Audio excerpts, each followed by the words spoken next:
Olá, boa tarde a todos. Aqui é o Gerson Lopes de Araújo, quem vos fala.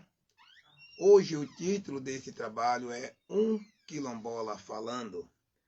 Quero dizer a vocês, olha, eu terei para falar 60 minutos falando sobre a história do negro no pós-alforria, nosso desempenho, nosso trabalho, nossos desgastes, nossas conquistas e nossa contribuição para a história da nação brasileira. Quero, logo de início, agradecer a presença de cada um que se faz presente. Quero deixar todos também informados que esse projeto Um Quilombola Falando é apoiado com os recursos da Lei Aldir Blanc, a Lei Federal Aldir Blanc, Lei número 14.017, projeto aprovado no edital 2 de 2002. Projeto, esse decreto federal, aprovado pelo nosso governo federal e dado seguimento pelo nosso prefeito municipal.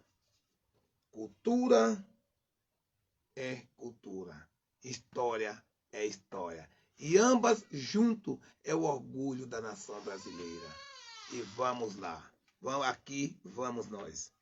Quero falar sobre o negro nos seus 132 anos de alforria. Porque até a alforria todos já falam, muitos historiadores já falam, a história é escrita e todos já leram. Mas a história empírica, vivida com domínio de causa desses 132 anos, ela está acontecendo agora, mas não é comentada. Eu não ouvi essa história ser comentada nas escolas, durante o tempo que estudei, e nas faculdades onde vou ministrar algumas palestras também, o pessoal não comentam nada a respeito do negro no pós-alforria. Então nós temos uma história contemporânea que não acaba. Temos nossos motivos de orgulho, até em ter contribuído para a história da nação brasileira. Então vamos lá. Meu nome é Gerson Lopes de Araújo, sou bisneto de uma alforriada com a qual convivi até meus 13 anos. Então, o que eu vou passar aqui para vocês não é história pesquisada, mas sim história vivida.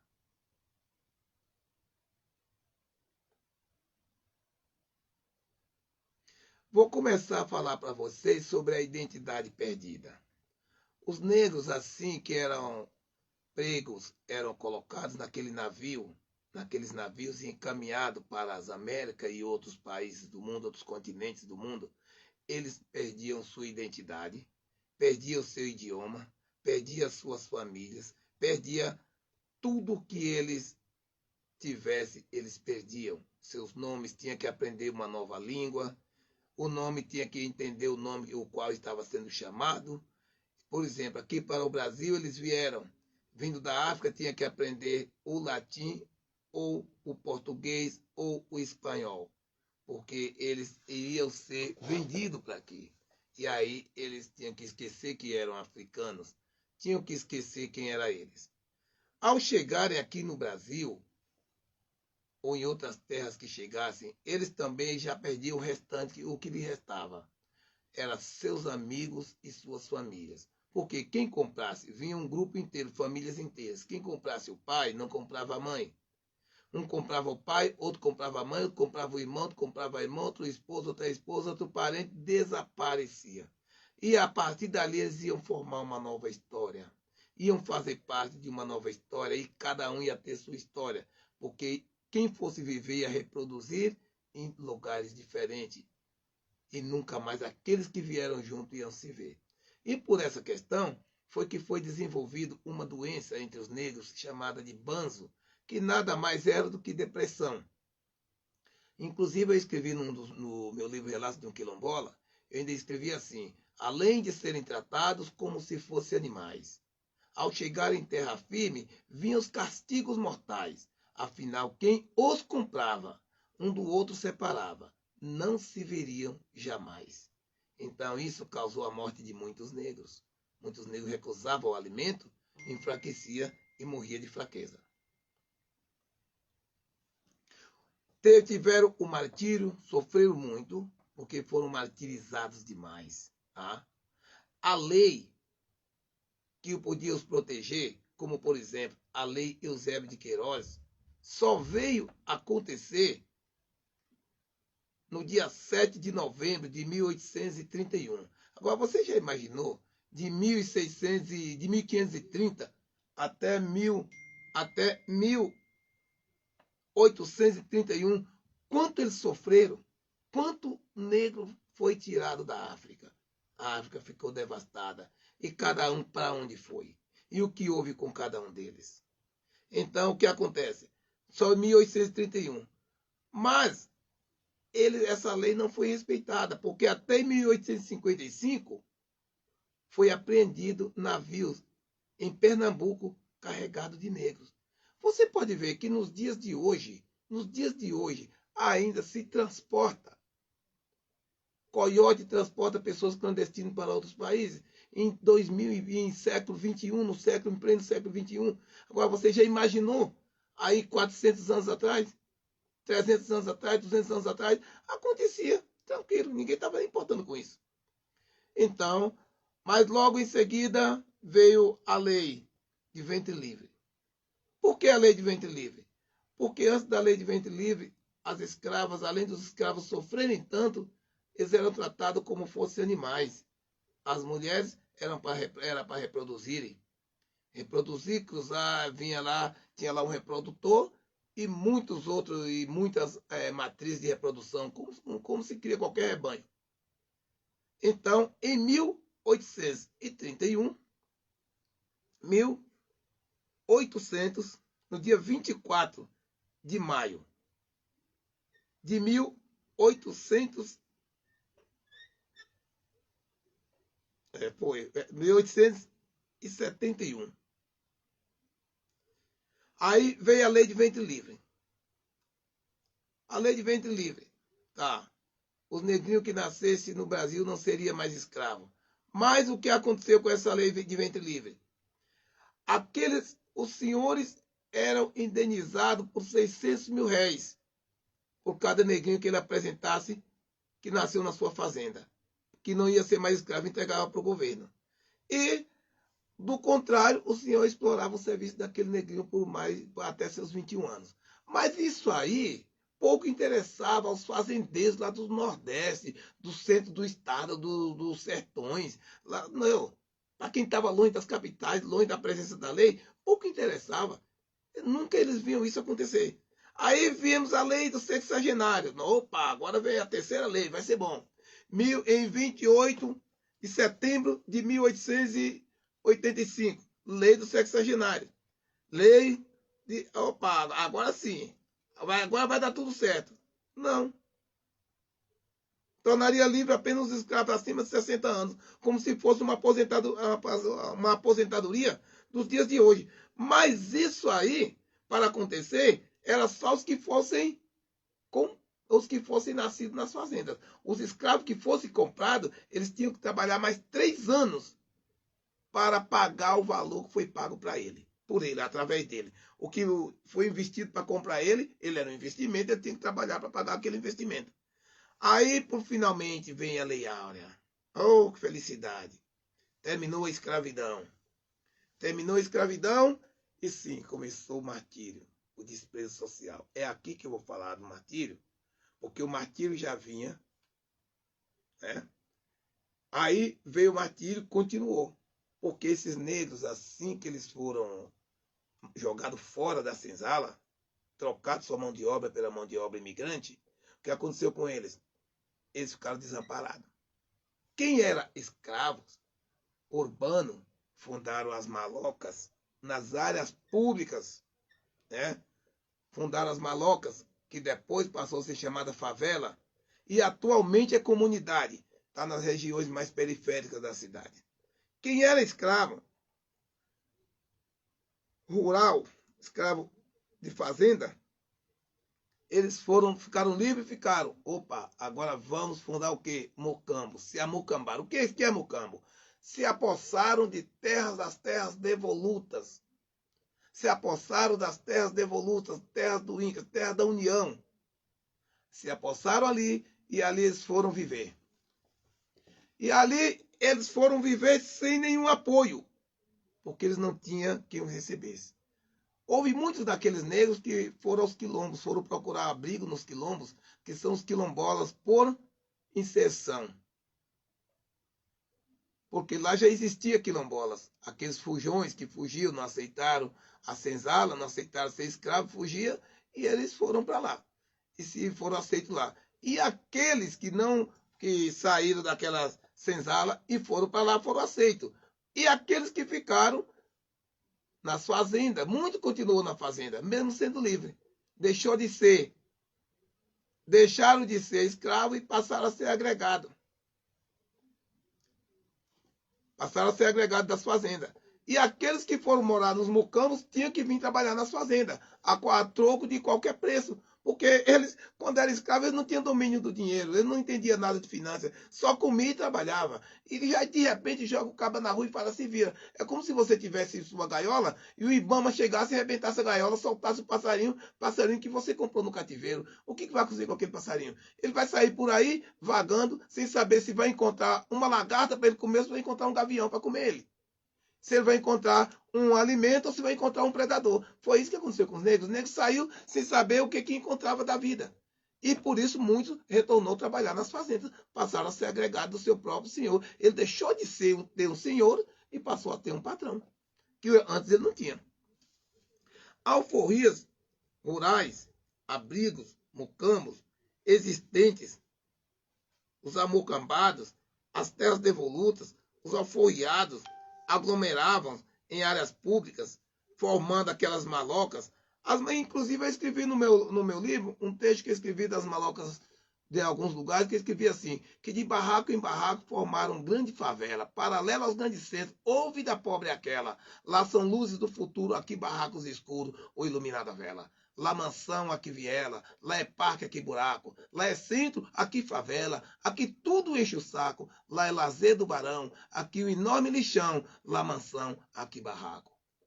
Lá são ruas bem ricas, por aqui esburacada, por lá se planejam casas, por aqui amontoadas. Lá são limpas crianças, ricas cheias de esperanças, mas por aqui viciada. Pesaroso, hoje escrevo, a realidade dura, a crescente indiferença de uma péssima aventura, a exigência dos nobres e a humildade dos pobres diferem nessa estrutura. Mas eu não vou seguir esse trecho aí, porque se eu entrar para esse trecho eu vou demorar muito, eu vou estourar o tempo. Nos quilombos,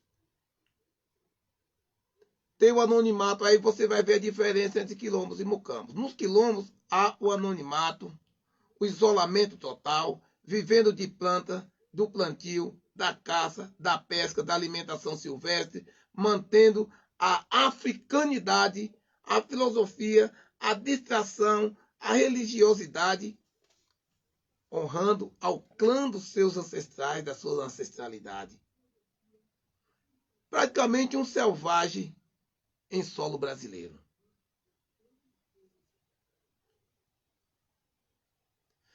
Nas proximidades das fazendas, onde ficavam os mucambos, eles vinham trabalhar nas fazendas, foi aí que deu origem aos boias frias que se falam até hoje. Quem é boia fria? Era aquele cara que fazia o seu alimento, botava na sua panelinha, no seu caldeirão, e vinha comer, e vinha trabalhar na fazenda, e na hora do almoço ele não tinha onde esquentar. Ele comia aquele alimento frio, por isso que deu-se o nome de boia fria.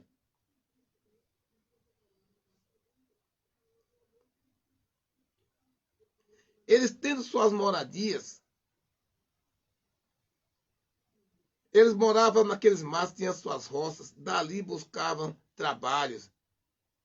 Nas fazendas, às vezes nas fazendas onde outrora foram escravos. Através do sincretismo, ele seguia a sua religiosidade. Aí, outra diferença. O candomblé, por exemplo, era a religiosidade desenvolvida nos quilombos. Nos mucambos já desenvolveu a Umbanda, porque era um sincretismo católico, espírita e indígena.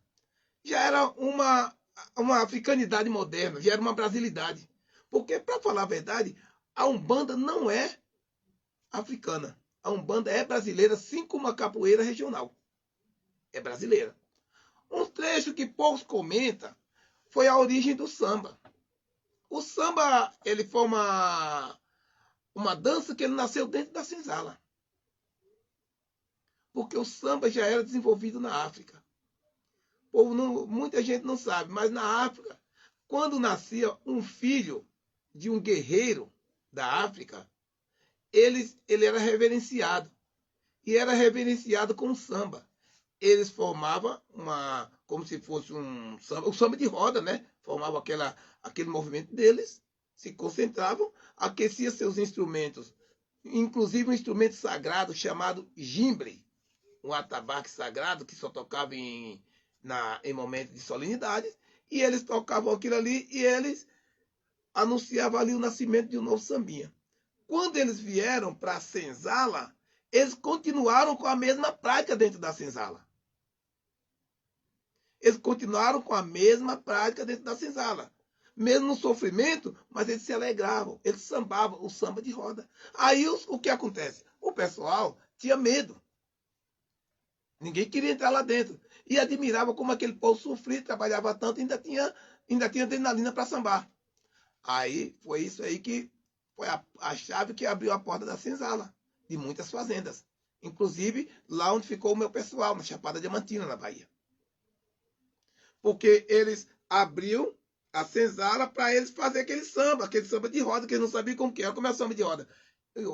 O samba era eles rodando em volta de um fogo. Porque o fogo não era útil apenas para iluminar a senzala. O fogo era útil para eles se aquecerem. Que existe até uma piada que diz que coberta de negro é fogo. Agora, por que falava que coberta de negro é fogo? É porque, na época, eles dormiam no chão, com a mão no tronco e as costas para o fogo, para aquecer as costas, que é onde as pessoas sentem mais frio. Aí, os senhores não compravam coberta para eles e diziam que coberta de negro era fogo. Isso muita gente não sabe. Aí, com essa questão deles sambarem muito dentro da senzala, desenvolveu-se o samba de roda. No samba de roda estava inserida a religiosidade deles. A invocação da sua ancestralidade, eles cultuavam seus santos. Ali também eles desenvolvia o golpe de capoeira, as primeiras capoeiras foi desenvolvido seus golpes em forma de piega, que hoje é a mesma piega daquela época, hoje você vê na dança de rua. Só que às vezes os cabras que fazem a dança de rua nem sabe que aquilo ali era desenvolvido na senzala como piega e arte de capoeira, porque cada um tem que fazer uma coreografia diferente. Só que eles faziam a coreografia diferente, mas não perdia três aspectos: a ginga, o esquivamento e a armação de golpe. Cada vez você pode prestar atenção que cada vez que um dançador de dança de rua que ele para no final de um movimento, ele está com um golpe armado, que era o golpe de defesa. Foi o que futuramente foi usado. Tá? Ele, cada vez que ele fazia sua ginga, já tinha o golpe. Resultado, com isso aí, passou-se, o samba foi se modernizando, eles ganharam o direito de exibir o samba. E com o passar do tempo, nos enredos de carnaval, passou a ser chamado samba enredo.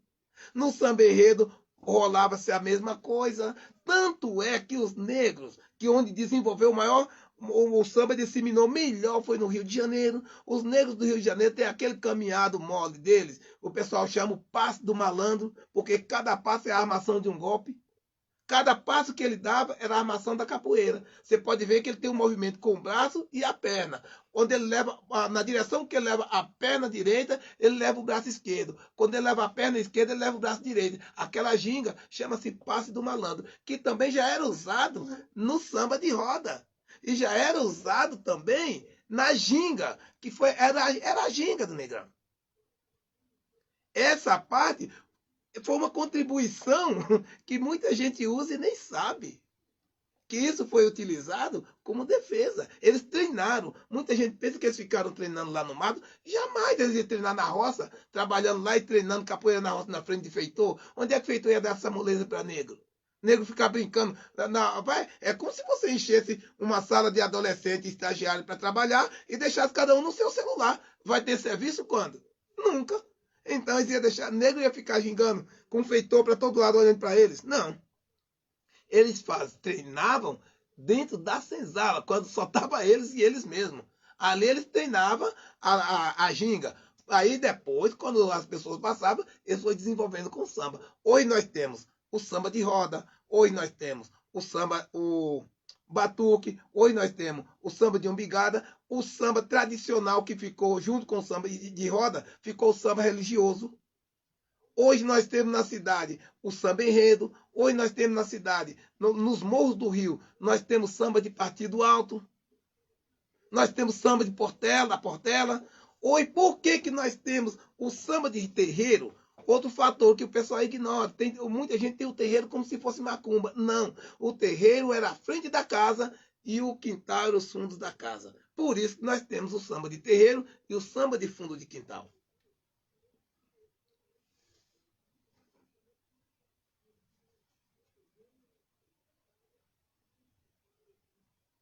Eu não vou estender muito aqui, senão eu passo do tempo, mas tem muita coisa, viu?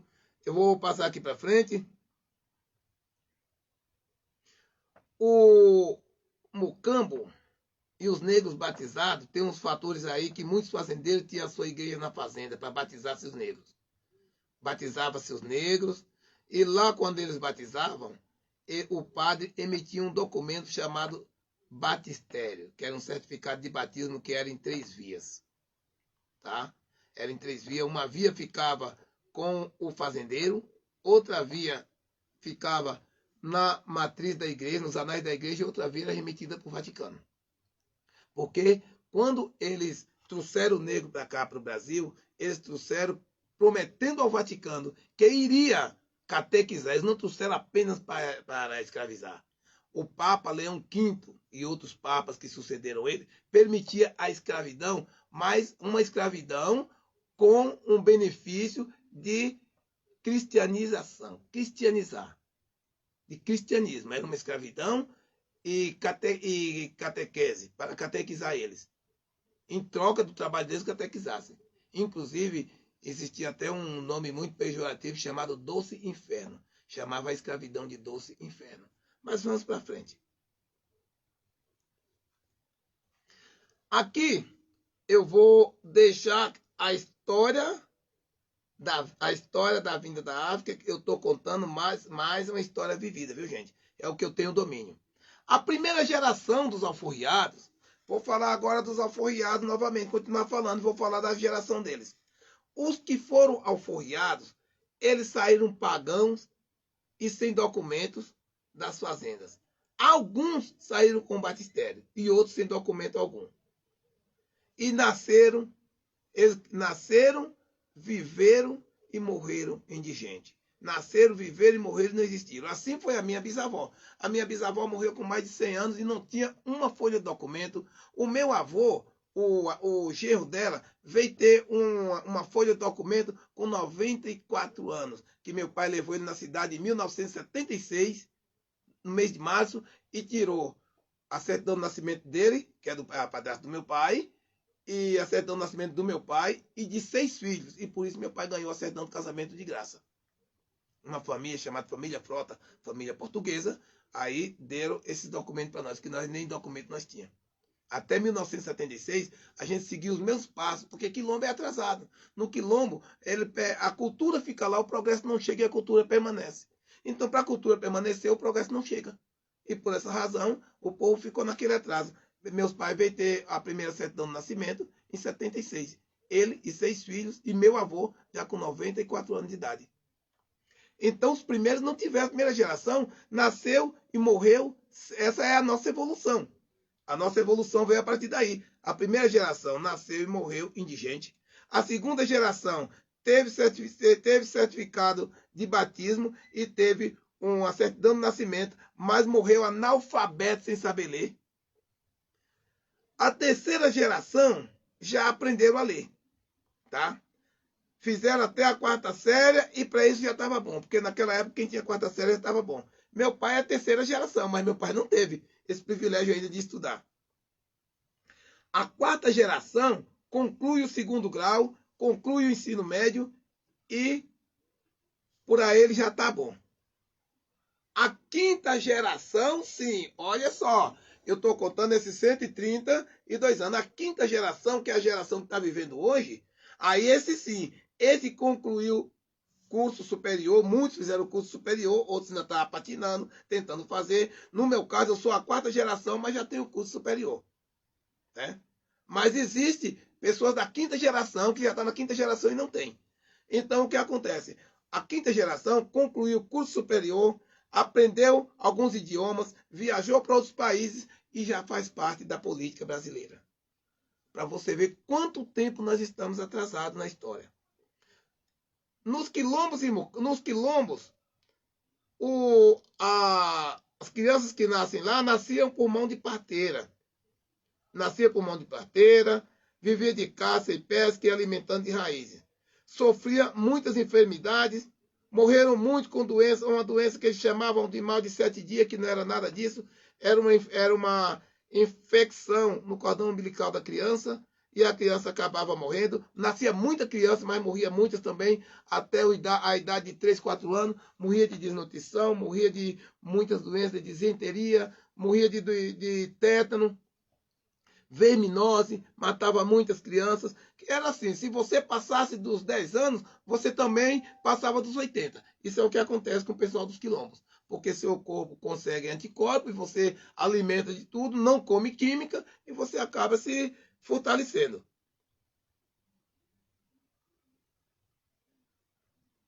Eles tinham seus entretenimentos. O samba que eles tinham lá era baseado no batuque e na chula, tá? Jogando verso, cantando verso e continuando sua história. Eles como não tinha medicina, eles viviam de misticismo. Existia um tipo de curandeirismo. Existia um curador, né? Um benzedor, e aquele benzedor ele tinha um altar de consulta, né? Como se fosse um consultório, as pessoas se consultavam e ali eles invocavam seus místicos. Quero falar aqui uma dificuldade. Eu sei que muitos aqui não sabem o que é uma... Você vê aqui dificuldade. Hoje as mulheres, elas têm... Ficou gestante, as mulheres até já planejam quantos filhos quer ter.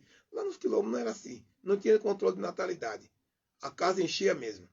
Aí o que acontece? A mulher ficou gestante, ela já tem seu pré-natal. Lá não existia pré-natal. Nos quilombos não existia pré-natal. A mulher, ela entrou em trabalho de parto, ela já vai para o hospital, para a maternidade, tem obstetra lá.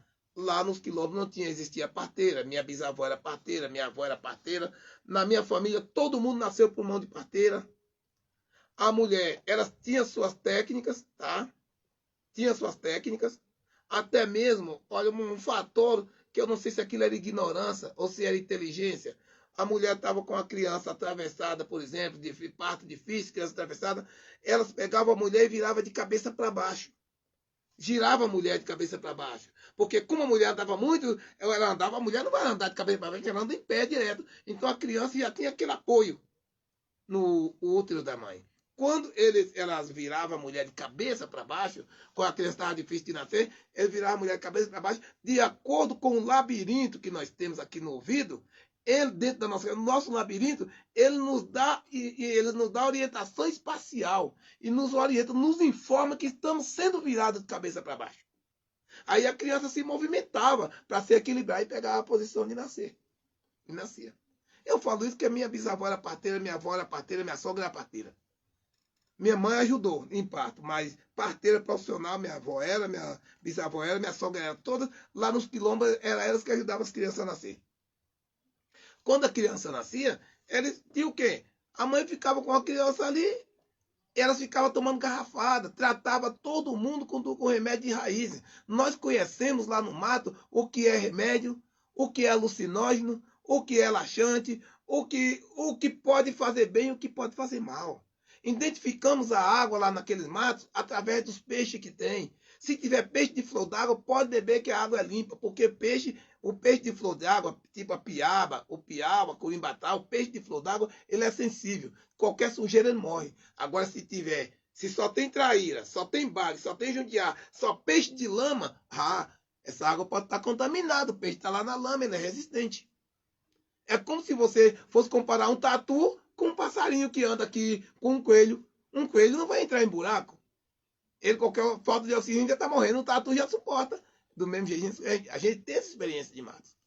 Nós temos essa experiência, essa forma de viver nos matos. Parece que não.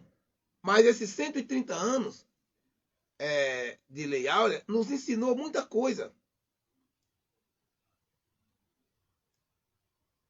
Muitas doenças eram curadas entre nós mesmos. Você sabia que a imunidade para as doenças que é hematóficas, sabe? Aquele sarampo, varicela, catapora, aquela doença, se infectava, ele se encaroçava todo.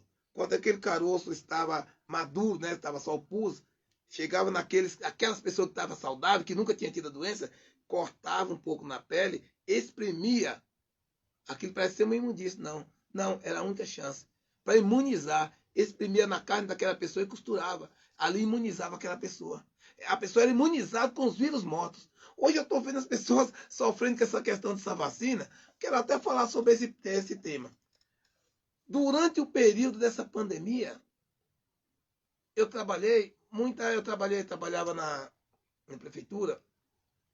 Eu vi pessoas assombradas com medo. Eu vi gente que só faltou querer mudar daqui para a lua, com medo de morrer. Eu falei, gente, eu já enfrentei tanta coisa. Lá nos quilombos nós enfrentamos sarampo, catapora, varicela, paludismo, calazam, malária, paratife, hepatite, meningite. Aí, tudo para nós era igualmente estar vindo essa doença agora. Essas doenças que chegavam para nós era a mesma coisa agora desse vírus que está vindo agora aí. Sabe por quê? Esse vírus todo mundo está com medo porque não tem remédio, não conseguiu uma vacina. E nós lá não tinha nem plano de vacina. Em 1968, em 42 dias, morreu o pai da minha esposa, o avô da minha esposa, o irmão da minha esposa. E eu perdi 2 irmãs. Houve casas que ficou fechada, morreu todo mundo. Entendeu? Houve casas, o pessoal não fazia caixão. O pessoal carregava as pessoas na rede e sepultava em cemitério de fazenda clandestino, porque não dava conta de chegar. E nos quilombos isso acontece direto. E olha para você, eu estou contando aqui para você ver o quanto nós passamos para chegar onde estamos hoje. Aí a pessoa fala assim, mas você só está falando de quilombo. Não, porque eu sou um representante quilombola. O alforriado urbano ele tem muito como se representar.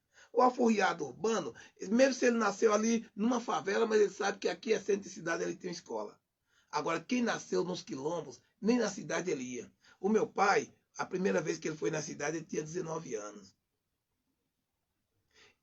A primeira vez que eu fui numa cidade, que eu vim ver luz elétrica, foi em 1973. Eu tinha 13 anos. Eu vi uma televisão, fiquei com medo da televisão. Então a coisa... E existem pessoas lá que não conhecem ainda. Eu conheço regiões ainda que não tem nada disso. Porque nossas informações... E é engraçado, nós tínhamos informações igual vocês têm aqui. Nossas informações chegavam limpa, sem nenhuma interferência. Porque a nossa informação lá era a Voz do Brasil. E a Voz do Brasil chegava sem nenhum interesse comercial, sem marketing. Chegava pura a Voz do Brasil. Não é igual hoje, as informações de hoje é água de hidrante. Tem um pouco de tudo. A nossa informação não, era água filtrada. Chegava a Voz do Brasil. Nós sabíamos, nós tudo lá no quilombo, através de um rádio de pilha, de uma rádio AM, nós sabíamos tudo que estava passando em todos os lugares. As músicas, aprendia a tocar as músicas, as duplas mais antigas a gente aprendia. Porque tinha aqueles fazendeiros que tinha um rádio, e nos dias que ele selecionava um dia de sábado e domingo, ia todo mundo para a porta da fazenda. Ou um comerciante, tinha um comércio, tinha um radião, deixava lá para todo mundo assistir. É uma maneira de atrair clientes. E a gente ia para lá. Tá, e vamos para frente.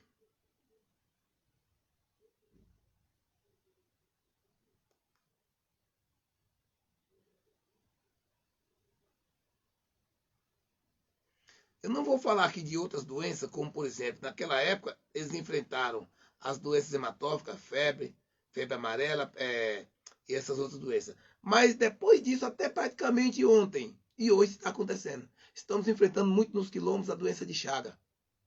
Que muita gente foi picado pelo barbeiro e o barbeiro ele causou uma pandemia.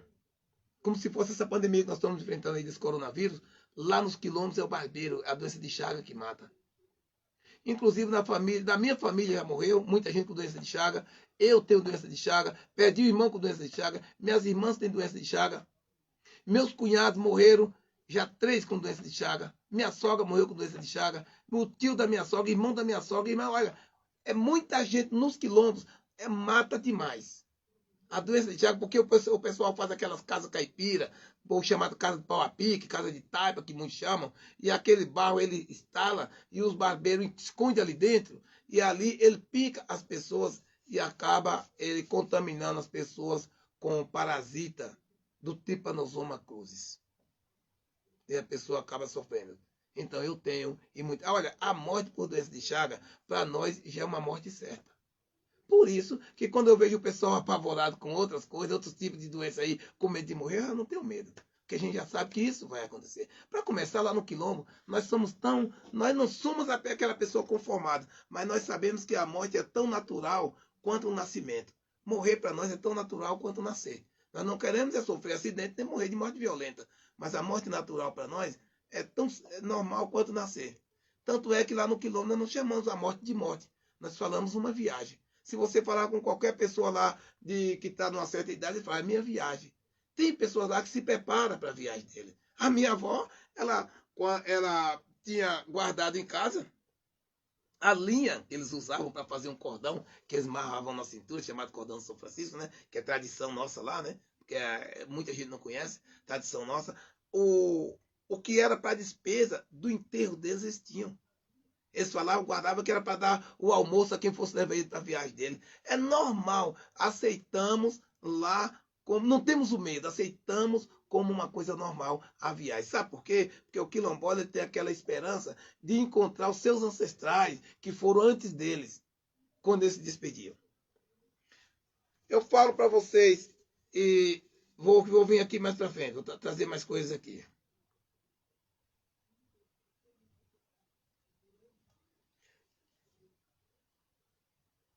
A exemplo da escravidão, que eu não consigo deixar de falar, quero falar um pouco a empregada doméstica, por exemplo, né? Nós tivemos a empregada doméstica, coitada, é aquela mesma, é a herdeira da escrava, aquela mesma que era escrava, que era mucama, ela tinha um senhor e uma sinhá. Veio a Lei Áurea, ela tem uma patroa, tem um patrão. O tratamento que muita sofre é o mesmo. É só você perceber quando foi que veio a haver carteira assinada para empregada doméstica. Mas como o texto está mais para frente, eu vou deixar, depois eu falo nisso aí.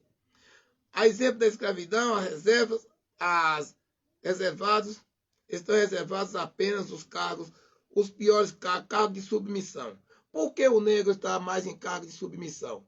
Vou explicar para você. O negro, como ele era escravo, ele não teve progresso na vida dele. Ele não teve como acompanhar quem já era livre. Porque começamos o país, a nossa história, com o escravo, o pobre livre, o escravo, o pobre livre e o senhor barão. Quem era o escravo no passado, ele foi promovido, é operacional hoje. É submisso do mesmo jeito. Quem era pobre livre no passado, porque quem era pobre livre, ele tinha direito de ter 2 escravos por cada membro da família. Quem era barão, ele tinha direito a ter 5 escravos por cada membro da família. O que passasse dessa cota era tributado. Até, olha, até 2 escravos por cada membro da família, o pobre livre podia ter. O que passasse dele, ele pagava imposto, era tributado. O barão, que tivesse nível de barão, é até 5 escravos por cada membro da família. O que passasse disso aí era tributado. Resultado, hoje nós temos a mesma coisa. O barão tinha seus escravos, o pobre livre tinha escravo, e o escravo não tinha nem ele mesmo. Porque ele não tinha nem o barão. Ele não tinha o patrão. Ele não tinha o dono tinha ele. Porque o dono podia vender ele para quem quisesse, mas ele não podia trocar de dono. Então ele próprio, ele não tinha nem ele próprio. Aí o que acontece? Nos dias de hoje, houve promoção. O pobre livre virou operacional, submisso. O pobre livre não, o escravo virou operacional. O pobre livre, quem é o pobre livre de hoje? O executivo. O cara que dá consultoria, o consultor. Você é aquele que trabalha autônomo. Ele chega, ele não tem patrão, ele tem cliente. Mas aquele que era escravo, que tinha senhor, ele tem patrão até hoje. O pobre livre, ele não tinha senhor, ele era um pobre, mas era livre. Hoje também ele continua livre. Só ele tem cliente, ele presta serviço, presta consultoria. Hoje os cabras estão. Antigamente eles prestavam serviço, tinha seus escravos de ganho. Ele era empreiteiro, tipo empreiteiro de obra. O empreiteiro de obra pega a obra, põe sua peãozada. As empresas terceirizadas hoje eram o pobre livre do passado. Se bem que hoje tem muita terceirizada rica. Mas no passado, eles pegavam o serviço dos barões e eles mandavam seus escravos fazer. Ele pegava o serviço, mas não fazia. Então, esses são os táticos.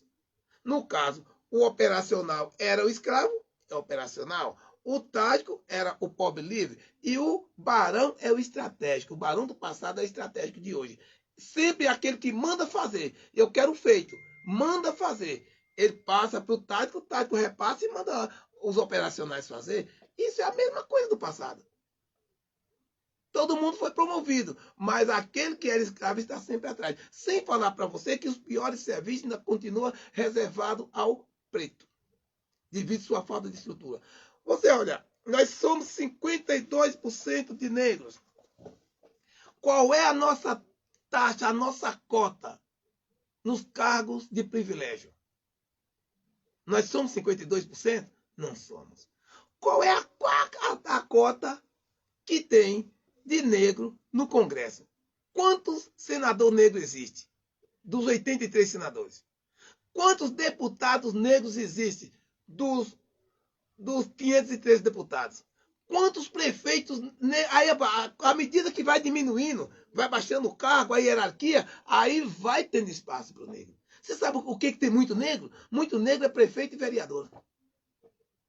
Sabe por quê? Porque eles moram na periferia. Eles moram mais em regiões mais pobres. Aí o que acontece? Eles moram em periferias, eles conquistam o voto da periferia para a legenda do partido.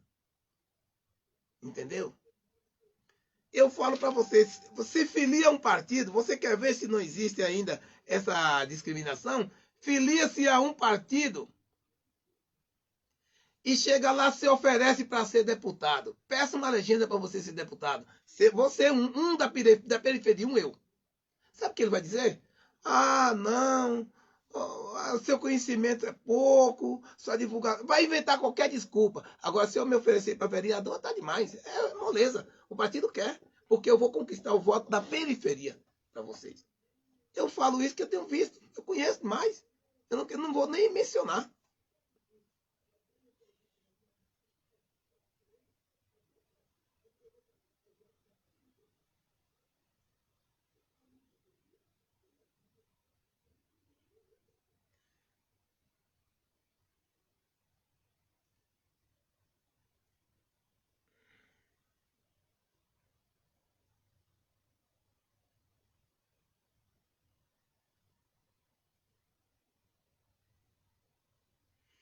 A questão do score. Você já prestou atenção à dificuldade que o negro tem para conseguir o crédito?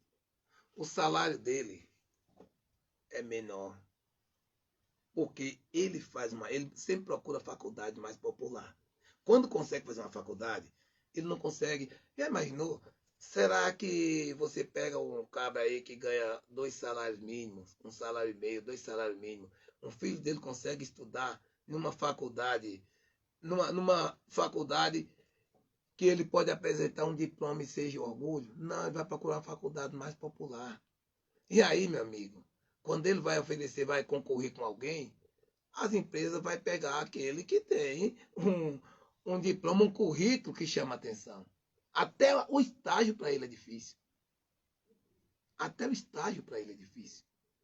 Então, se eu não ganho bem, olha, é uma cadeia. Se eu não tenho um bom salário, como que eu vou dar bons estudos para o meu filho?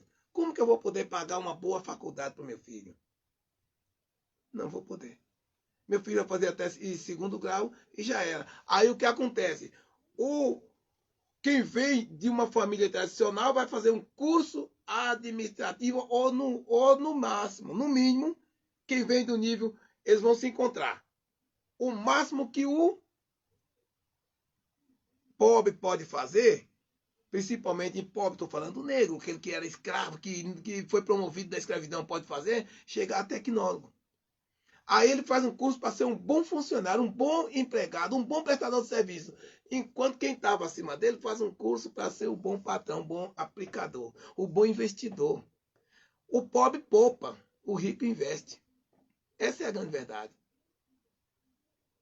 O pobre não consegue investir, ele poupa, porque ele não tem o que investir. É poupador, o outro é investidor. Então você vê, quem vem. Por que eu estou falando assim dos descendentes dos escravos? Porque são eles que vêm dessa daí. São eles que eu estou falando daquele que vem lutando para chegar. Eu saí de um quilombo e hoje fiz um curso universitário. Eu sei o que me custou fazer. Deu trabalho para me fazer. E por quê? Porque eu lutei e fui esforçando. Hoje minha filha precisa fazer um curso universitário. Será que eu ganhando aí um salário de 2.000, 3.000, eu vou poder pagar uma faculdade de direito para minha filha? Para o meu filho, eu vou poder pagar uma faculdade de direito para o meu filho? Eu vou poder pagar um curso superior que o meu filho possa chegar amanhã e dizer que ele tem 2, 3 faculdades, ou 2, 3, uma pós-graduação, ele pode ter um doutorado? Não pode. Porque o que eu ganho não é suficiente para pagar para ele. E o estágio, no estágio dele, não consegue pagar também. É por isso que existe a desigualdade social. Existe. A história nós estamos crescendo, nós vamos chegar lá. Mas está demorando.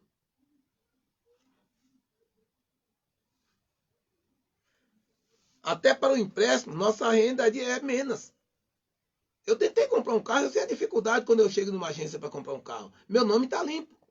Mas o cabra olha para mim, ele olha para minha renda, ele olha para minha idade, meu grau de escolaridade. Ele fala assim: esse cabra não vai poder pagar. O próprio score já vem. O Serasa Spirit já manda, o score já manda dizendo a pontuação. E a minha pontuação é essa. E uma certa porcentagem de pessoa com essa pontuação não consegue pagar uma dívida.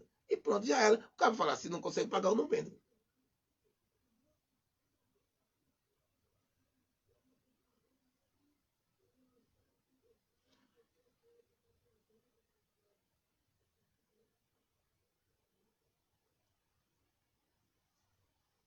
Essa é a diferença.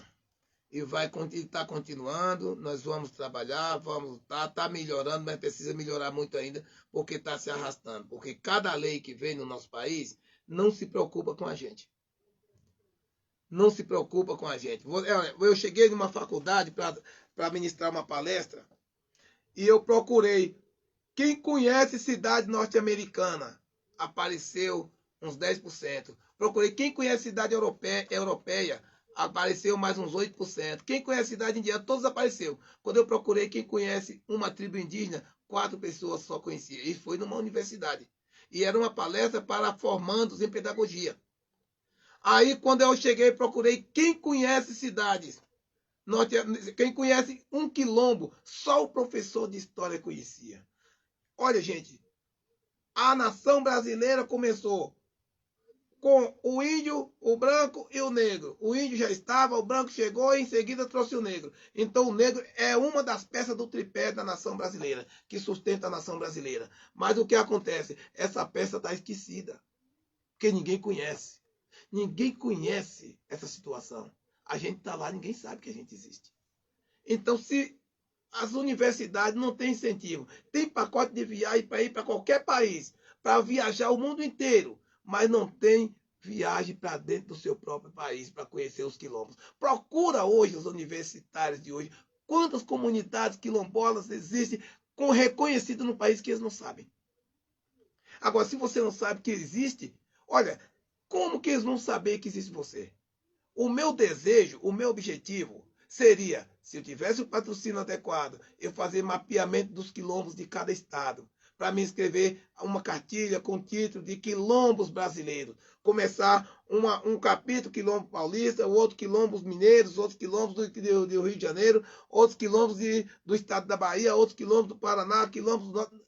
para poder fazer com que, quem sabe, essa revista em mão todos conhecessem. Fosse alguém em busca. Porque, gente, sabe por que nós arrastamos até hoje? E as leis que existem, pouco nos ajuda. É porque ninguém leva ninguém lá nos quilombos. Eu sou um que saí de lá e estou aqui, mas tem muitos lá. O pessoal falou, mas o pessoal são vitimistas. Não, ninguém é vitimista. Eu não sou vitimista e jamais serei. Agora, eu sou um representante daqueles que não podem estar aqui.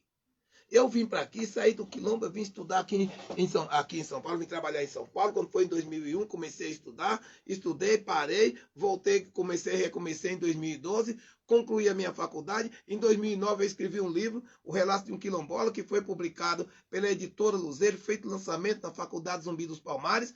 Com o mesmo, em 2013, eu ganhei o Mapa Cultural Paulista a nível regional, competindo com 48 candidatos na Biblioteca Monteiro Lobato, em Osasco. Em 2015, eu concorri com 900 candidatos na Biblioteca Mário de Andrade, lá em São Paulo, 2014. Em 2015, eu ganhei o prêmio do Fritz Sampa, competindo com 30 mil alunos do SESI. Fui representante do SESI da Escola 433, ali da cidade de São Pedro. E a partir daí comecei a dar palestra nas escolas do SESI. No SESI, no ETEC, porque até então me viam como aluno. E eu fui representar como aluno. Foi até no aniversário de Martinho da Vila. E lá eu recebi. Porque lá eu escrevi. Por quê? Porque eu escrevi a história do samba. Onde eu disse assim, o samba, eu venho falar do samba e da sua tradição. O samba nasceu na senzala no tempo da escravidão. O negro trabalhava duro e à noite dormia no chão. Mas quando o tempo sobrava, o negro sambava com animação. O samba é arte do negro, o branco entra na fila. O índio vem acanhado, mas com cerveja de desfila. Tomando do aguardente, que no alambique destila. Lá no Rio de Janeiro, nosso mestre partideiro é nosso Martinho da Vila. Em toda roda de samba tem um cavaco afinado. Tem cuíca, tem pandeiro, tem churrasco bem assado. Nunca falta partideiro, cantando muito inspirado. Sempre com uma nova ideia, agradando a plateia e uma nega a seu lado. Então, com essa paródia, com essa felicidade toda, eu fui vencedor. Com poucas palavras, apenas com o que a mente me deu. Por que a mente me deu? Porque eu vivi. É uma história empírica. Não existe melhor verdade do que aquela que você ouviu. Se você leu, alguém pode ter mentido no escrever da história. Pode ter alterado. Pode ter passado lá na censura e alguém mudou. Agora, se você viu acontecer e você escreveu a verdade. Eu escrevi aquilo que eu vi. E por essa razão, eu fui premiado. Quando foi em 2018, eu fui homenageado aqui na Câmara dos Vereadores, porque o meu livro ele entrou junto com a literatura de cordel e foi aprovado como patrimônio cultural, imaterial cultural pelo IFAM, no Forte de Copacabana, no Rio de Janeiro, no dia 19 de setembro de 2018. Aí, quando foi no mês de outubro eu fui homenageado aqui, porque como quilombola eu sou representante. Então eu tenho a honra, tenho orgulho de ter escrevido isso aí. Eu escrevi uma história para você dar gosto de se ler, porque foi uma história rimada. Toda em cedilha. Em 1943 foi escrito a CLT. Vou falar lá da empregada doméstica, viu? Em 1943 foi escrita a CLT. Em 1977 foi escrito a Classificação Brasileira de Ocupação, CBO. O DRT foi reconhecido em 1986, mas somente em 2013 foi haver a PEC das domésticas. E somente em 2015 foi aprovada a lei que dava direito à carteira assinada às domésticas. Mesmo com a nova Constituição de 1988, 100 anos após a escravidão, a doméstica ainda continuava trabalhando clandestinamente. E quem mais trabalha é doméstica. Não existe ninguém nesse mundo que trabalha mais do que a doméstica, porque ela trabalha na casa da patroa e volta e trabalha em casa. Trabalha para a patroa e volta, trabalha para o esposo e trabalha para os filhos. Infelizmente, não era reconhecida. E foi aquela briga para reconhecer. Sabe por quê? Porque eu nunca vi um barão ter uma filha doméstica de ninguém. Filha de barão nunca foi doméstica nem em casa. Ela tem empregada doméstica. Filha de bacana nunca foi doméstica nem em casa. Então, aqueles bacanas que aprovaram a nossa Constituição, a nossa primeira Constituição, e as demais nunca tiveram uma filha doméstica. A mãe deles não foi doméstica.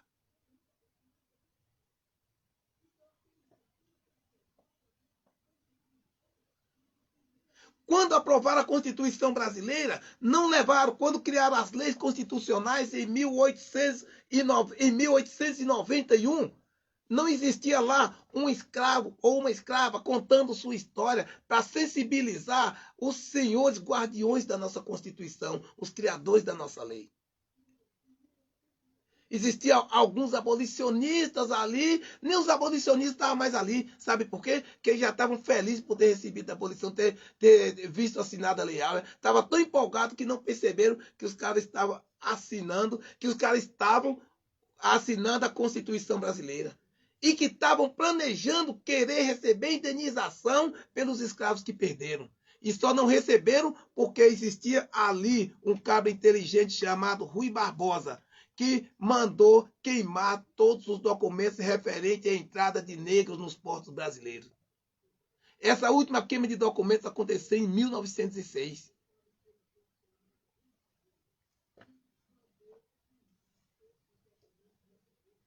Por essa questão eles não receberam, porque eles queriam receber a indenização dos escravos que tinham comprado, que perdeu a mão de obra escrava, queria receber a indenização, assim como aconteceu no Haiti em 1804. Só que eles esqueceram que o Haiti teve que tomar 150 milhões de marco, ouro, na mão, emprestado da França, e ficou submisso à França, vivendo nas mãos da França por 142 anos, até 1946. Mas não estavam nem aí, eles queriam ser indenizados. Por isso que ali, ó, o Haiti é dividido. Tem uma classe miseravelmente sofrida e uma classe bem abastecida, que é a classe que mora em Porto Príncipe. É dois mundos. Era isso que queriam fazer aqui. Só não conseguiram fazer porque Rui Barbosa mandou queimar os documentos referentes à entrada de negros no Brasil, porque eles queriam pegar as provas de que comprou aquele negro que custou um dinheiro. Uma forma de meter a mão no bolso, meter a mão no cofre. Essa de meter a mão nos cofres não é de hoje, não. Não começou ontem, não. Não começou com o nosso regime democrático, não. Isso já vem do passado.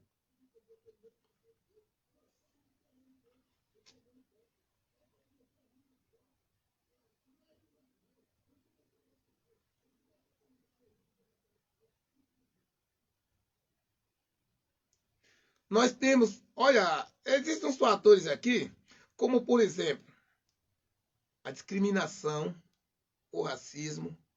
Isso sempre existiu há muitos anos. O Brasil começou com isso aí, porque o primeiro exemplo de racismo era chamar negros de animais vocais. Chamar os negros, quem era chamado de animais vocais, no latim, é dos negros que traziam para cá, chamado de bichos que falavam. Então, muita gente ainda pensa que a gente é bicho que fala. Tem muita gente ainda que ainda chama a gente de macaco. Tem muita gente ainda que ainda fala piadinha.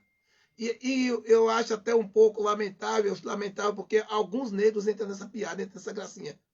Porque muitas vezes o racismo, muitas vezes vem do próprio negro. O negro promovido.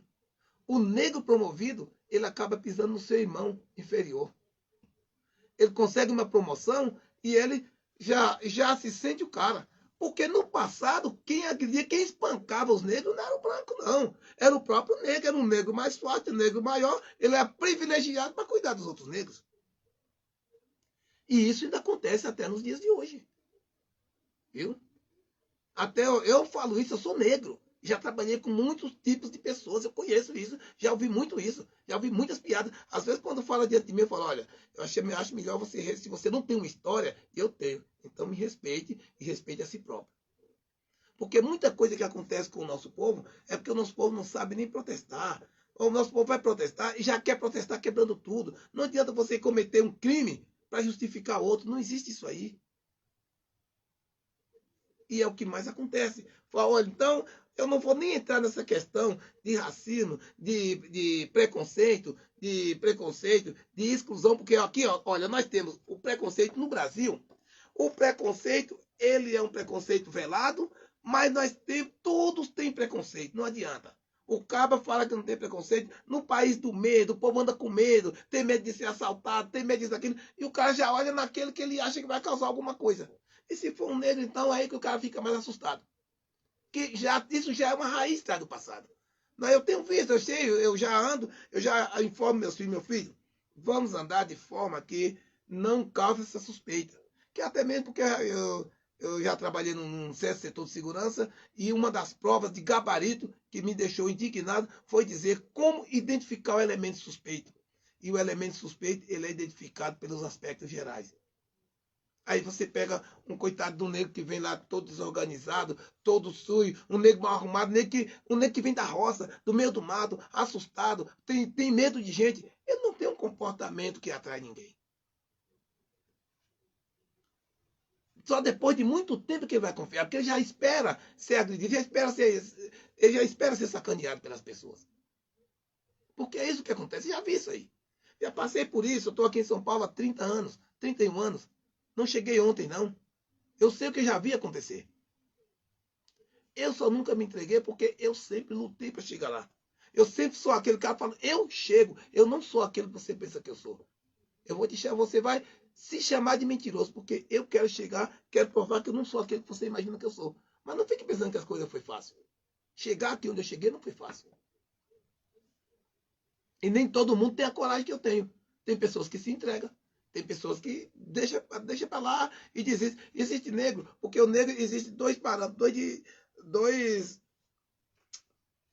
existe uma diferença no comportamento do negro.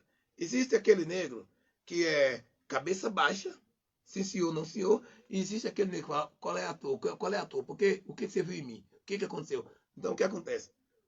O negro que foi criado embaixo de submissão já foi ensinado pelos pais a ser submisso. Os pais passou para ele que tinha que ser submisso. E ele ficou, ele cresceu naquilo ali e não mudou. Porque vai demorar para mudar de geração em geração. E já existe aquele negro que é mais daquele pai que diz assim: não, comigo não, você me respeita. Então ele vai crescer daquele jeito. Eu vim de uma família de pessoas que reagiam, pessoas rebeldes, pessoas brutas, que não aceitavam. Eu já tenho pessoas de outras famílias que eu conheço, inclusive da família da minha esposa, já são um pessoal que era mais catequizado. Inclusive foi um pessoal criado pela família Vilas Boas, né? Então eles foram muito catequizados. Até hoje meus cunhados, ele pode estar certo que ele te pede desculpa. Então, existem muitos negros desse jeito. O negro tem dois aspectos. Aquele aspecto de dizer não e aquele de dizer sim.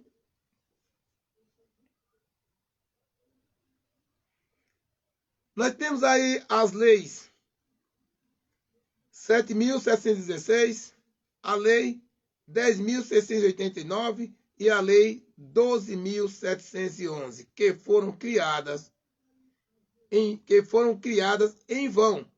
Por que foram criadas em vão? Porque se a própria Constituição, no artigo 5, nos direitos coletivos individuais, que diz assim: todos são iguais perante a lei, sem qualquer privilégio, sem diferença, sem distinção.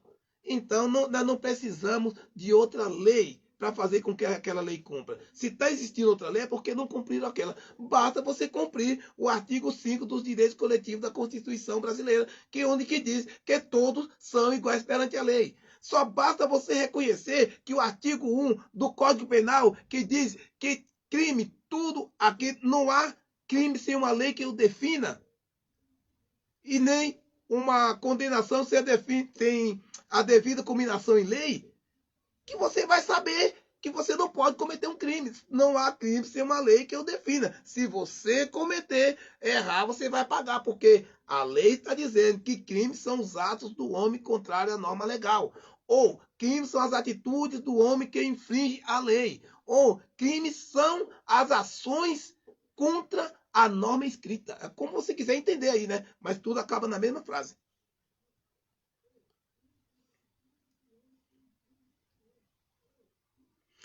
Então, gente, e essa é a prova, esses resquícios da escravidão, que está aí para todo mundo ver. Vamos lutar para que isso muda. Não pode continuar assim. Vamos lutar para que as coisas melhorem. Eu vou torcer para que amanhã alguém esteja sentado aqui falando que alcançou vitória, falando que valeu a pena. Agradeço a todos pela presença e vou mudar agora para outro texto. Vou para a segunda parte desta live, na qual vou falar de literatura. Essa parte está encerrada. Agradeço a todos e vamos para a segunda parte.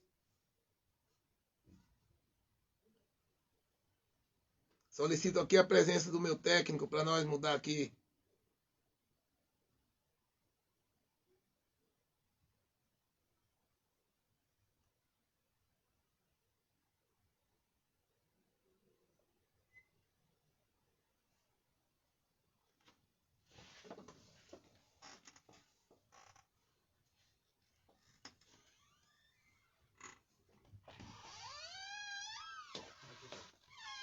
Vamos aqui para a literatura. Literatura de escolheu? Sim.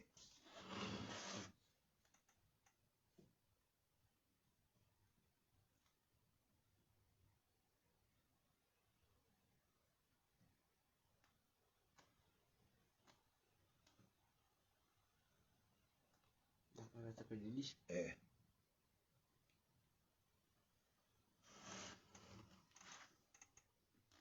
Olá, olá, estou aqui novamente. Agora vamos falar de um fator curioso, um fator bacana, um fator gostoso de se lembrar.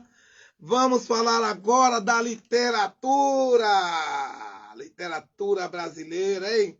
Para quem gosta de ler, a você que gosta de ler, você que ama a literatura, vamos falar agora da literatura rimada. Aquela que chamam, que foi popularizada com o nome de literatura de cordel.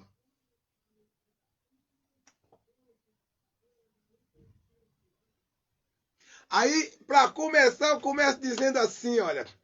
A capital, ou o ABC do nordestino, quando eu escrevi um cordel, eu disse assim: a capital de São Paulo, para um caboclo nortista, representa um livro aberto diante das tuas vistas, seja ele camponês, matuto ou capitalista. Beleza, trânsito, trabalho, a capital lhe oferece, mas talvez com desespero o caboclo se aborrece. Porém, quando se acostuma, até do norte se esquece. Começar de letra a letra Z, hein, gente? Começando pela chuva, que no norte não atura. Quando chove é tempestade que até provoca amargura. Aqui tudo é diferente, até a temperatura. Dependendo do salário, o qual o nordestino ganha, mesmo comprando mais caro tudo enquanto não estranha, com seu jeito inteligente, pro teu sustento ele ganha. Entre sorriso e lamento, o caboclo vai vivendo seu gesto de nordestino, aos poucos vai aprendendo, mas um sotaque paulista, pouco a pouco vai perdendo, e um sotaque paulista, aos poucos vai aprendendo.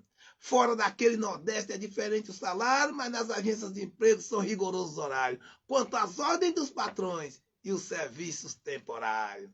Granjeando, o nortista começa a negociar, fundando casas do norte, não é mercado nem bar, atraindo freguesia, trazendo coisas de lá. Vamos agora para a literatura, vamos para o verso, vamos para isso, que isso aí eu gosto, isso é bom e eu gosto, hein? Por que o nome cordel, minha gente? Vamos começar por aí. Será que é literatura de cordel? Não, é literatura em cordel. Não é literatura de cordel, porque cordel é simplesmente aquele arame, aquele varalzinho que está lá pendurado para expor a literatura. Então, se fosse literatura de cordel, o cordel tinha que ser tinta para ir na letra ou celulose para ir no papel? Porque a literatura é a letra sobre o papel, forma-se a literatura, formando-se o livro. Então não é, né? Então já descartou. Não é literatura de cordel, é literatura em cordel.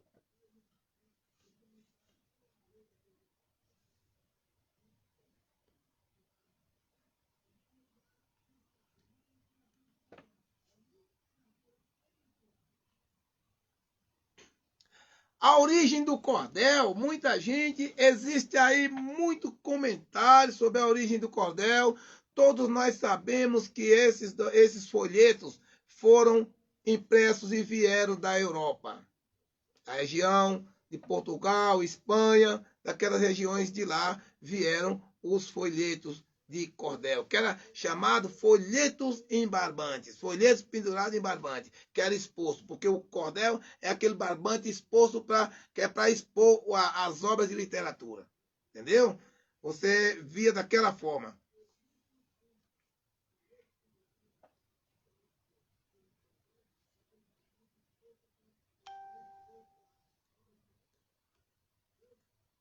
A história do cordel, o cordel veio. Aí eu pergunto você, por que o cordel ele é europeu e os europeus povoaram o Brasil inteiro? Teve europeu. E por que o cordel fixou suas raízes apenas no Nordeste? Por que o cordel não disseminou um pouquinho no Sul, um pouquinho no Sudeste, um pouquinho no Norte, um pouquinho no Nordeste, um pouquinho no Centro-Oeste? Por que o cordel fixou suas bases apenas no Nordeste? Aí tem uma história, né? Teve sua história. Por que ele ficou lá no Nordeste? Porque o cordel, quando ele estava lá no Nordeste, o cordel não veio por qualquer europeu. O cordel veio praticamente pelos holandeses. Eles ficaram um tempo aqui no Brasil, durante o período dos engenhos, período do açúcar, né? Da extração do açúcar, foram expulsos, voltaram. Mas no que eles voltaram, aquela obra tão graciosa que caiu na graça dos brasileiros ficou ali. Aquela cultura ficou ali, com seus descendentes, porque eles deixaram descendentes. E deixaram costumes também. O pessoal herdaram costumes deles. Assim como nós, aqui vocês, aqui nós não, eu não, vocês, né? Herdaram o acarajé dos negros, né? Porque o acarajé é nosso, não ia dizer nós. Assim como eu pode vir os haitianos aqui e deixar um costume aqui, ficar um tempo e ir embora e ficar uma obra deles, uma cultura deles, todo mundo gostar e espalhar ela no Brasil inteiro. Assim ficou. Os holandeses voltaram, foram embora e aquele cordel ficou aí. Ficou aquela obra parada aí. Essa obra ficou e o povo foram gostando. Só que não, o brasileiro não ficou apenas com o cordel europeu. O brasileiro deu uma nova roupagem ao cordel. O brasileiro, o cordel europeu era um cordel escrito em quadra. Era só em quadra, não tinha cestilha, nem setilha, nem décima, nem oitava. E nem quadrão, nem mote. Certo? A bateria tá fraca, gente. Me ajude aqui, por favor.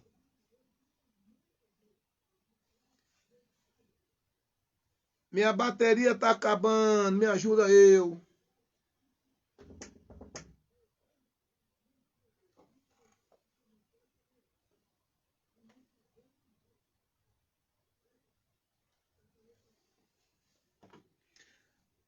Olha, eu vou arrumar um jeito aqui de continuar. Não vai parar não, viu? O trabalho aqui não para porque eu trabalho ao vivo, eu só preciso da máquina só para iluminação. Eu vou me virar aqui e vou começar a continuar falando para vocês. Antes que feche, eu vou continuar falando.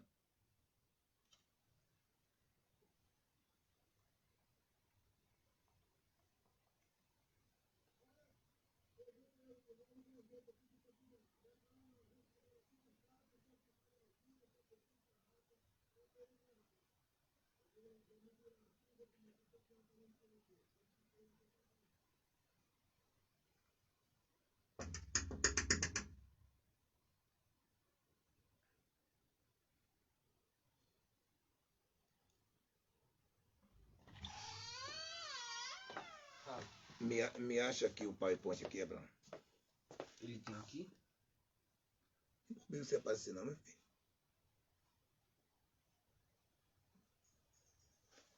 Eu acho que esse eu não tenho aqui, tipo. O PowerPoint. Certo. No pendrive no. Aqui, ó, dá pra ir passando. Olha, mas enquanto vão arrumando aqui o trabalho aqui, eu vou continuar, viu, gente? Pendrive tem? Tá. Enquanto continuar, eu vou continuando aqui. Tem algumas coisas que dá para trabalhar. Eu trouxe um pendrive aqui, dá para ir trabalhar.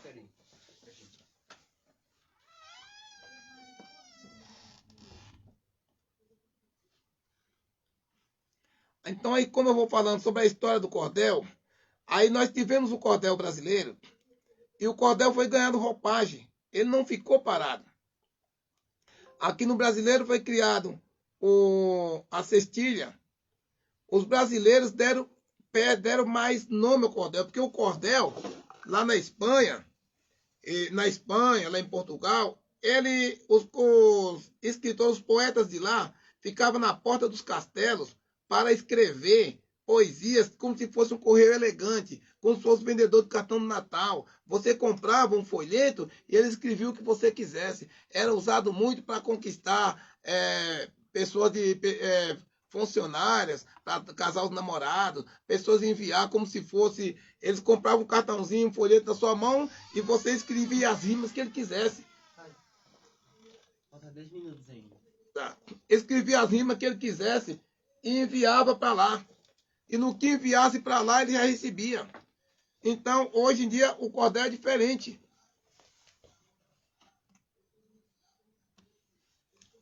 Aí o cordel era mandado, eles escreviam e enviavam direto à obra. Quando eles enviavam, a pessoa entregava. Aqui no Brasil é diferente. Aqui no Brasil, o cordel é sextilha, setilha, oitava e décima. E tudo foi escrito no cordel. Até o cordel escrito em decassílabo foi escrito o cordel. As rimas do cordel aqui você rima em quadra, rima em sextilha, rima em setilha. E rima até em decassílabo. A métrica do cordel. O cordel nós temos, a métrica é a maneira de você escrever o cordel, não escrever com o pé quebrado. Você não pode escrever uma rima com seis frases, com 6 sílabas, outra com 7, uma linha com 7 sílabas, outra com 6, outra com 5. Não, se é 7 sílabas, todas são 7 sílabas. Inclusive, nós temos a sílaba tônica cordelística, que é um pouco diferente da sílaba tônica gramatical. A sílaba tônica gramatical ela é própria para deixar a frase oxítona, paroxítona ou proparoxítona. Enquanto no cordel, a sílaba tônica é aquela sílaba que dá vida à frase do cordel. Você vai escrevendo bem. Ó, Santana de Parnaíba, há poucos séculos fundada, as margens do rio Tietê, há poucas décadas tombada, como patrimônio histórico, em seu reduto folclórico, anualmente é visitada. Então você vai ver que a sílaba tônica está sempre formando. Às vezes ela está na penúltima, às vezes ela está na antepenúltima, mas ela é a sílaba tônica. Ela não é para marcar se é oxítona ou paroxítona ou paroxítona. Ela é para marcar a métrica do cordel. Por isso que existe a sílaba tônica do cordel, sílaba tônica cordelística. A oralidade, você não pode perder o foco do assunto que você está falando. Você não pode começar um cordel falando, uma história de cordel falando de estúdio, e depois você fala de carro, depois você fala de pizzaria, depois você fala do Tietê. Não, você tem que ter um foco. Ele tem introdução, desenvolvimento e conclusão, mas tudo rimado, sem sair do foco do assunto. Essa chama-se oralidade. Os acrósticos do cordel. Acróstico de cordel é como se você escrevesse. Quem faz matemática aí conhece, sabe o que é matriz. A matriz você escreve, em vez de você escrever somente na linha, você escreve na linha, e quando é na matriz, você escreve na coluna. Então, quando você vai escrever, você escreve as letras na coluna e aproveita uma letra para cada rima, até para cada linha, para cada oração, até você rimar, fazer o nome completo. Tipo eu. Gerson. Garanto que há talento entre o povo brasileiro, repentistas inspirados, sambistas e seresteiros, oradores e cronistas, narrador e conselheiro. Deu meu nome. Araújo. A inspiração é santa, repente também divino, a musa Deus fez sagrada, um dom para cada destino. Jesus Cristo abençoou o narrador nordestino. E agora, como o PowerPoint aqui já fechou, vamos na palavra mesmo. Aí você vai trabalhando. Aí o cordel você tem a rima, você tem a métrica, você tem a oralidade. Aí você tem os poetas, você tem cordelistas e tem repentistas. Repentista é aquele que canta, mas não escreve. Ele não dá tempo de ninguém escrever o que o repentista fala. Porque o repentista ele fala rápido. O cordelista, ele escreve e depois apresenta. O cordelista pensa e escreve. No meu caso, eu sou cordelista. Ele pensa e escreve. O repentista pensa e fala. Não dá tempo você escrever o que o cordelista pensa. Porque o cordelista ele pensa e fala. Aí você vai falar sobre o repentista. Aí você vai falar sobre o repentista quando ele está trabalhando. Aí vem a obra do cordel. Continuando com o cordel. Os poetas, um exemplo de repentista. O cordel pode ser musicalizado. Um decassílabo pode ser musicalizado. Olha, por exemplo, eu escrevi um cordel, a música do cordel, ela é mais ou menos assim. Aquela Melinha, ela pegou um decassílabo e ela conseguiu musicalizar aquele decassílabo lá, mulher nova, bonita e carinhosa.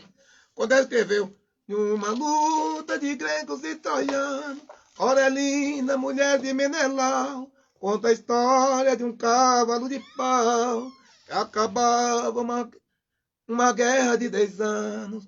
Menelau, o maior dos espartanos, venceu Paris, o grande sedutor, humilhando a família de Heitor, na defesa da honra caprichosa. Mulher nova, bonita e carinhosa, faz o homem gemer sem sentir dor. Aquilo ali foi um decassílabo rimado, porque ela podia falar assim, ó. Numa luta de gregos e troianos, Aurelina, mulher de Menelau, conta a história de um cavalo de pau que acabava uma guerra de 10 anos. Menelau, o maior dos espartanos, venceu Paris, o grande sedutor, humilhando a família de Heitor na defesa da honra. Tá vendo? A mulher tem na face 2 brilhantes condutores fiéis do seu destino que não amam o sorriso feminino, desconhece a história dissertante. Então ela pode cantar um rima, ela pode rimar.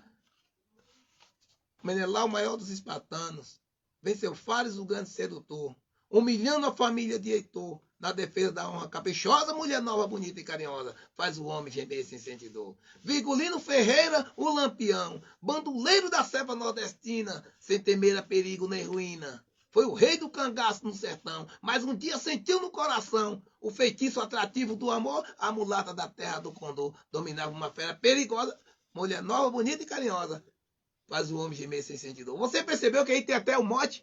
Até o mote. O mote era gemer sem sentir dor. Toda a rima que termina repetindo a mesma frase, aquela mesma frase chama-se mote.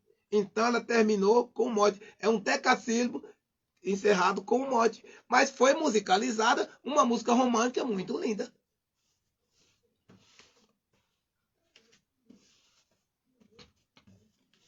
Nós temos nossos diferentes poetas, onde está o cordelista e o repentista. O cordelista é poeta, o poeta que pensa e fala. É como nós tivemos, aí esse pessoal que canta rap são repentistas. Eles pensam e falam, só não dá tempo de escrever. O narrador de rodeio já é bem lentão, um narrador sossegado. Né? Ele, se quiser escrever o que ele fala, dá tempo de escrever.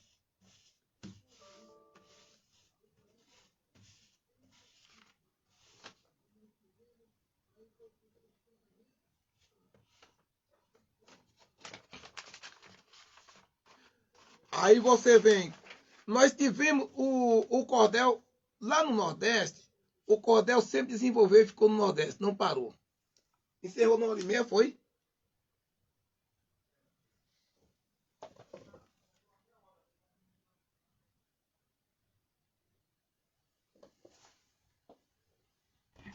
sempre uma pausa, sempre uma pausa.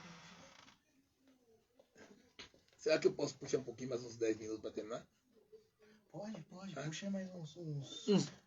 Porque deu agora a hora, né? Uhum. Puxa aí mais uns 5, né? Tá, Pra finalizar. Aí, o que acontece com o cordel? Nós temos o trabalho dos poetas. No Nordeste, o cordel foi a força dos poetas, meu amigo. O cordel, nem o regime militar conseguiu parar o cordel. O cordel resistiu tudo. Olha, na época do regime militar, o cordel, como era livro de feira, era como se fosse uma obra clandestina. Olha, o regime militar fechou o jornal para abafar uma notícia. Podia fechar um jornal, podia fechar uma revista, podia fechar um canal de televisão, podia fechar uma emissora de rádio. Acabava a informação. O cordel não, o cordel viajava. Era feirante, chamava livro de feira. O povo comprava para se achar engraçado. O pessoal comprava muita sátira, lia muita sátira, livro de vários repentistas. É obra que você escreve, obra de ficção. Você pode escrever obra de ficção. E, olha, eu escrevi uma obra de ficção que você, como cordel, quem vê ela pensa que é uma obra de verdade. Quando eu escrevi Vítima de uma Separação, quando eu escrevi Onde Está o Papai Noel também, muitas pessoas que eram um fator de verdade. Quem ouve a história pensa que aquilo aconteceu. Não aconteceu, foi ficção. Fato, obra do meu próprio imaginário. Aqui em Santana do Parnaíba, eu escrevi homenagem aqui, ó, quando eu disse assim, ó, Santana do Parnaíba, há 4 séculos, fundada nas margens do Rio Tietê, há pouca década tombada, como patrimônio histórico, com seu reduto folclórico, anualmente visitada. E sempre será lembrada, mesmo sem ter palacete, tem quermesse, tem novena, por mais que alguém não acede, cumprimentando essa lista. Tá vendo? Aqui ninguém fique triste, nos dias de corpo Cristo é coberta por tapete. Tem castanha, tem azeite, por dentro verdadeiro, tem culinária gaúcha, também do povo mineiro. Cumprimentando essa lista, tem nordestino e paulista, pro gosto do brasileiro. Tem um povo hospitaleiro, de quem me orgulha escrever. Uma cidade brilhante, com tanto verde a se ver. Se você não acredita, vem aqui nos conhecer. Você viu? Que dá para você escrever, você pensa e escreve. O cordelista, ele vai pensando, ele vai vendo, vai juntando tudo como se você narrasse tudo. Ele junta, vai amarrando tudo certinho e depois é só desenvolver, é só distribuir. A poesia, existe a rima de cestilha, existe a rima de setilha, existe as redondilhas, existe as carretilhas, é tudo dentro do cordel, dentro da obra. Olha, nós temos exemplos de cordelistas. Você sabia que o cordel foi uma obra que até deu liberdade a um escravo? Na Paraíba existia um escravo chamado Inácio da Catingueira, que ele foi cantar com um escravagista e derrotou o escravagista. Cantou 8 dias de pé. Ele não podia sentar porque era escravo. Escravo não tinha direito a assento. Tinha que cantar de pé enquanto o outro cantava sentado. Cantava hoje, encerrava a noite, não dava certo, amanhã nós vamos cantar de novo. E até que o outro desistiu, até que o fazendeiro desistiu. E ele foi alforriado. É só você buscar nas histórias da Catingueira. Mas nós temos aqui nosso Leandro Gomes de Barros, tivemos, né? Já faleceu. Leandro Gomes de Barros, que foi o pai do cordel. O pai da Setilha foi o Piraua. Nós tivemos poetas anônimos, como nós tivemos aqui o Patativa do Assaré, poetas anônimos. Nós tivemos Rodolfo Coelho Cavalcante. E no Nordeste nós temos muitos poetas. E olha, eu vou dizer para você, nós temos aqui um poeta que ainda vive, um jovem de 34, não tem 40 anos ainda, Vanessa Nascimento, que tem mais de 200 obras de cordel escritas, um homem com mais de 200 obras escritas, muito reconhecido. Então, esse é o Vanessa Nascimento, e existe até hoje. Nós temos muito cordelista. Nós temos a caravana do cordel, é a alegria, e nós temos que levar, fomos aprovados o cordel na escola. E por aqui eu vou encerrar. Um abraço para todos. Eu passei um pouco do tempo, porque a máquina aqui faltou com a bateria, deu umas atrasadas, mas eu passei. Agradecemos aqui, olha, gente, vocês só estão tendo esse trabalho agora para vocês ouvirem, porque nós tivemos o apoio do nosso governo federal, através da lei do decreto 14.017, a lei Aldir Blanc. Se não fosse o apoio do nosso governo federal, jamais eu estaria hoje mostrando o meu trabalho, porque já foi a 5ª vez que eu busquei mostrar esse trabalho para vocês e não consegui, por falta de apoio. Mas tivemos o apoio do nosso governo federal e por isso vocês estão ouvindo esta obra. Espero que outras virão. Um abraço a todos e boa tarde.